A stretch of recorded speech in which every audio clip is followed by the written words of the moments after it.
Hi viewers, இன்றைக்கி நம்ம சேனலில் ஒரு புது series healthy dessert series. Healthy dessert சீரீஸில் முதல் வகையாக பார்க்க போகிறது ஸ்ட்ராபெரி டெசர்ட். வெறும் மூணு இன்க்ரீடியண்ட்டோட இந்த ஹெல்தி டெசர்ட் பண்ண முடியும். இந்த recipe fireless and sugar free dessert. இந்த டெசர்ட் வெறும் 2 நிமிஷத்தில் ரெடி ஆகிடும். வாங்க பார்க்கலாம் எப்படி செய்கிறதுன்னு. முதல்ல ஒரு மிக்ஸி ஜாரில் 8லேருந்து 10 ஃப்ரோசன் ஸ்ட்ராபெரி சேர்த்துக்கோங்க. கூடவே 100 ml போல் கெட்டி தயிர் எடுத்துக்கணும்.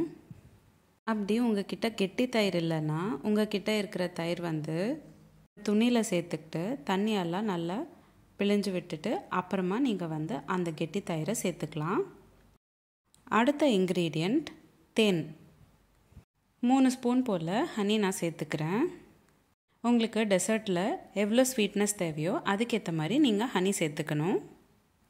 இப்போது இந்த 3 இன்க்ரீடியன்ட்ஸ் நம்ம நல்லா பிளெண்ட் பண்ணிக்கணும்.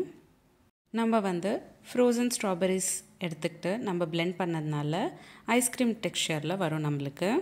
இந்த டெசர்ட் செய்கிறதுக்கு ஃப்ரோசன் ஸ்ட்ராபெரிஸ் இல்லாமல் நீங்கள் ஃப்ரெஷ் ஸ்ட்ராபெரிஸ் கூட சேர்த்து நீங்கள் டெசர்ட் பண்ணிக்கலாம். ஆனால் திக்கான கன்சிஸ்டன்சி, அதாவது ஐஸ்கிரீம் கன்சிஸ்டன்சியில் வராது. இப்போது நான் சர்விங் பவுலுக்கு மாற்றிக்கிறேன். பிளெண்ட் பண்ண ஸ்ட்ராபெரி மிக்சர் நீங்கள் அப்படியே சர்விங் பவுலில் எடுத்துக்கிட்டு சாப்பிட்லாம். அப்படி இல்லைன்னா இன்றைக்கி நான் வீடியோவில் காமிக்கிற மாதிரி சீட்ஸ் எல்லாம் ஆட் பண்ணிவிட்டு சாப்பிடலாம். நீங்கள் இந்த மாதிரி சீட்ஸ் சேர்த்திங்கன்னா டெசர்ட் ரொம்ப ஹெல்த்தியாகவும் இருக்கும், அதே சமயம் க்ரன்ச்சியாகவும் இருக்கும்.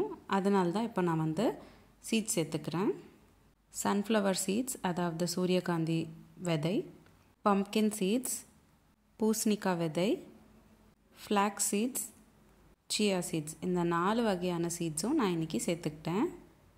எல்லா சீட்ஸும் சேர்த்து ஒரு அரை ஸ்பூன் போல் எடுத்துக்கிட்டால் போதும். அவ்வளோதான், சிம்பிள் அண்ட் ஈஸியான ஒரு டெசர்ட். ஸ்ட்ராபெரி டெசர்ட் வெறும் 2 நிமிஷத்தில் ரெடி ஆயிடுச்சு.